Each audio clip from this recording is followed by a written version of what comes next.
All right, what is going on, everyone, and welcome back to another Global Lab patch notes reading for December 16th.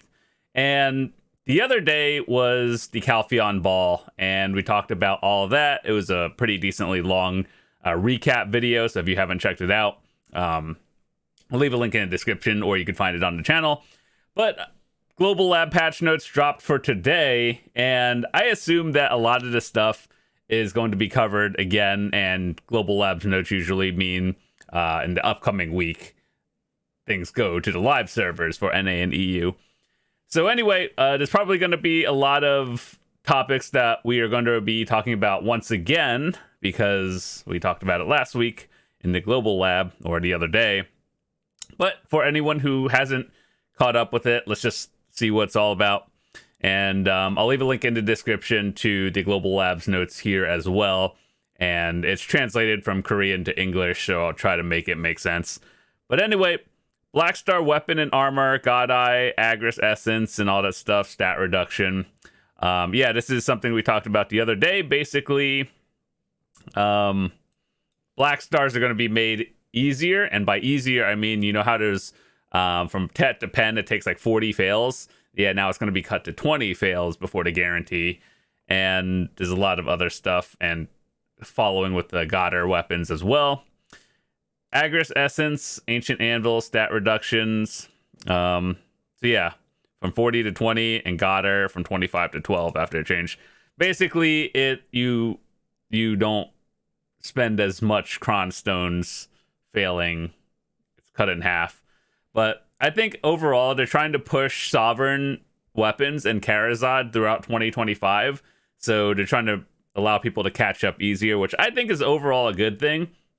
Because let's say if you went and you got your Pen Blackstar, suddenly you need two of them to give you one for free just by getting like level 61 and doing some questing. And then now you have to get your second one. But let's say you're a beginner and you have two Blackstars, you got your first Sovereign weapon, then you get hit with the, oh, I have to upgrade my Sovereign weapon all the way to like Deck or something. Trust me when I say Karazad and Sovereign are a very time-consuming thing. So I think it's okay that they're like, you know, making this easier for new players to catch up, which, you know, good. Okay, so Godder weapons at each tier. This is how many fails you need now and how many are after the change. So yeah, that's an overall good thing. Find my items, Control F, expand ability to view other characters' bags and inventory. So you know how you can pull items out of inventory from other characters? Now you can like straight up take gear that you're wearing from another character, which that's cool. I feel like that should have been a thing since they released this feature, but now it's here, I guess. Increased item acquisition probability effect, removed item validity period. What does that mean? You often had to rush to use various item drop rate items. Now you can store these items. Oh, so you know, like those J scrolls, the old moon scrolls that have like, here, you could use this loot scroll within 14 to 30 days. Now it's going to be permanent. I don't know if it's going to be retroactive, so like if you have timered items right now, I don't know if those items will be, you know, permanent, but I think going forward they will all just be permanent items, which I think that's a good thing, because, you know, no one wants to be rushed to do anything. Everyone has a different schedule. The one thing that I've always wanted, this is like kind of on topic but off topic, with all their loot scrolls, I wish there was an option to change it into Agris. So let's say one loot scroll is, I don't know, 5,000 Agris points. That would allow people who have thousands of scrolls to actually use them. Like, you could use your timered loot scrolls, like, you know, one blue scroll, 1 hour. That stays the same, but you also have an option. You can convert it to Agris. That would be nice. So yeah, all the items that had expiration date and timers, they're now just going to be, you know, permanent items. That's a good thing, actually. So that's an actual really good quality of life. In case of frequently used items such as new moon scrolls, they have been improved to stack in one bag slot. Yo, they can stack now. That's huge. I think they want to push the family inventory because I've always kind of kept stuff in my family inventory, just like elixirs and everything. But now that these don't have a timer, it's actually good to like help condense everything. I mean, you could use your normal inventory too, but I like family inventory because I do actually play a few other characters. In the description of where to find cool fragment items regarding world boss has been added. Cool. The fairy's generous touch skill is a function that's not only used for life skillers or adventurers who like hunting. For adventurers, visiting high level zones is essentially to keep these buffs interrupted now with the fairy. Continuous care allows for faster reuse of cooking items, elixirs. I never really had an issue. Is this like generous touch?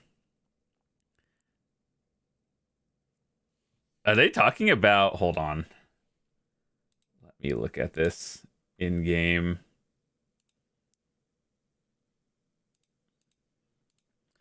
What are they talking about?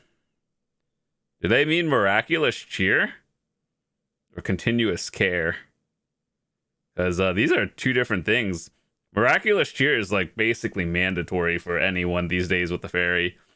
Continuous care, a little bit less relevant. We talked about that in another video. I'm not going to talk about it again, but I was just wondering what they were talking about. All right, so generous touch. That's probably a translation. And I feel like this means continuous care because it pops buffs one at a time. Like, you know, when they expire, it's just like 1, 2, 3, 4 in that order. And now it's probably going to be like everything at once. So it's probably a good thing, but you just have to watch your timers. Like, you know, the last 15, 20 minutes of your grind, let's say you're doing an hour, right? And if you don't turn it off, it just uses it again. And then you're just like, oh, I only wanted to grind an hour. Now I have to grind an hour and 15. So just be careful of that. Okay, monsters. World and field bosses, interaction. Monsters. With this update, death penalties such as crystal destruction and XP loss will no longer apply during field and world bosses. That's a step in the right direction. I think like crystal destruction should just not be in the game anymore, but you know, I know that they're like crystals are really easily obtained nowadays. Like, you know, the Girin's tier or the Girin, the yellow crystal, they used to be 5 billion on permanent order. Now it just sits at like min price or very close to it. So crystals are easy to get. It's just we still do have expensive crystals that, like, if you use a lot of them, like, I'm pretty sure anyone who's at the end game, all your crystal value is probably like 50 bill or more or something, including everything. So I think what they should do, like going forward, thinking about this as like, you know, progression, you could use the crystals to upgrade in the future. That way there'll always be supply and demand. However, dying to a lot of stuff, you should not lose it. You should just be able to upgrade crystals going forward. And so let's say you need a 30 of a certain crystal or something, and then you can upgrade it going forward. I think that would help keep the market okay-ish, but you never know. They might have plans, but maybe they'll talk about it at another time. This change also extends to like the enhanced bosses. Adventurers can equip their usual crystals and not worry about XP loss or anything. I wonder why they're doing this like 5 years later. It should have been a thing, you know, on day one, but it is what it is. I think they finally realized that everyone is going to bosses on alts. And like, you know, let's say you graduated season and you're in Tuvala gear, myself included, I just leave random characters at different bosses. simply because I'm not trying to tank my big crystals. And I think it's a good thing that they're fixing it.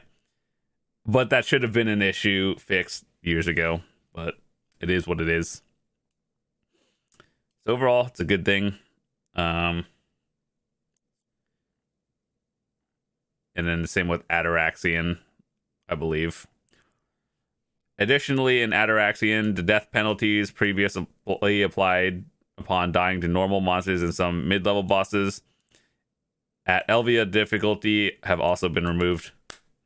Maybe now people will actually be doing these on the higher difficulties. Like, I remember when I was doing the Ataraxian dungeons with my older guildies, and we would do it on the Elvia difficulty. I have videos of it. But we also, like, we ran with the same group every week, simply because, like, bringing a new player through it and then potentially wiping or all that stuff has been, like, stressful, and not really stressful. It's more like an inconvenience. So, like, now that there's no penalty on death for it, I think it's good. Maybe more players should try it on the harder difficulties now. I think that's a good thing. Okay, knowledge and like other stuff. Let's see. Improvements, quality of life when talking to NPCs while questing. Very cool. The UI, the notification message that appears when a friend connects to the game, has been improved. Depending on the view adventure name, has been modified to display as the character name or family name. Yeah, that's one of those things that I talked about in my settings video. Yeah, just turn it off. Let's be real, no one cares. If there's a really specific friend you want to play with, it's top in Discord. Everyone does that. So yeah, I don't even think anyone cares that it's like, oh, this friend appears online. And especially if you have, like, you're adding all your guildies, no one's trying to see this person has logged on, this person has logged off, or this person swapped to like 30 characters because they're trying to do boss alts and stuff.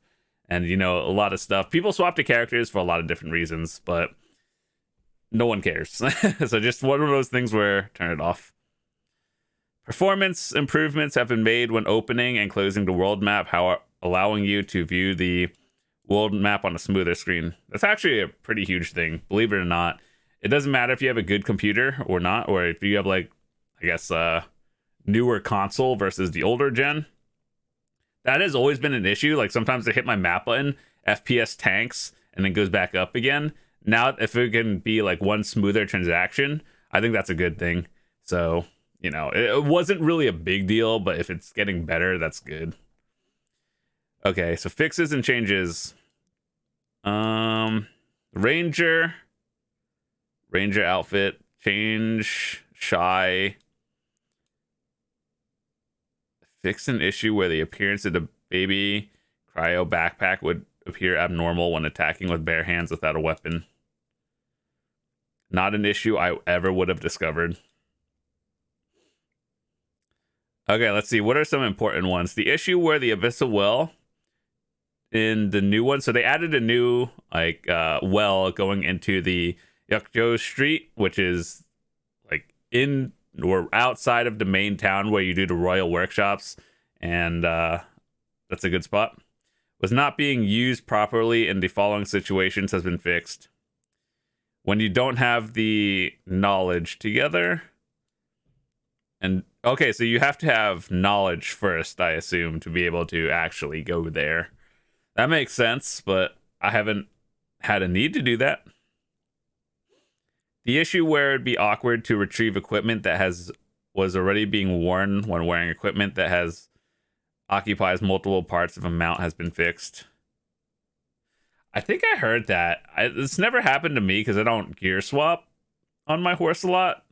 I'm just one of those people that's like, oh, I have 4 horses, like including my tier 10s. I'm just gonna buy different pieces of gear for all of them. I don't swap between all of them, but I guess that was actually an issue. I heard about it before, so I think that's good.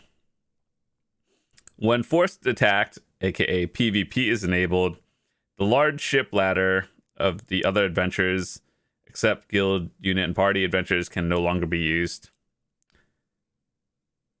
Oh, so large ship ladder. Oh, okay, so this is a Boat problem. The issue where the Royal Workshop investment history was not reflected on the usage status. Bro, I have so much to say about the Royal Workshops. Like, I think it's a cool idea, but like the fact that no one's getting anything good feels like kind of like a useless thing, but I think it's a cool idea. Phenomenon of the message waiting for reuse when displayed to draw water immediately has been fixed. I've noticed this issue for multiple things, but it's not really a big thing. Typos, quality of life, and controller support. Okay, so that's the patch notes for today. It wasn't really super notable, but it was a bunch of quality of life things that it's I think overall a good thing, especially these no more expiration date timers on like the drop rate scrolls. That's probably the biggest one, followed by no penalty on death for dying to world bosses and field bosses. So yeah, that's cool. I think that's about it for today. So, oh yeah, this too, but you know, it's not really, it's saving you money, but most people might not even notice it. Like, it's good. Cool. That's it. Anyway, that's it. Hope you guys enjoyed it, and I'll see you guys later. Peace.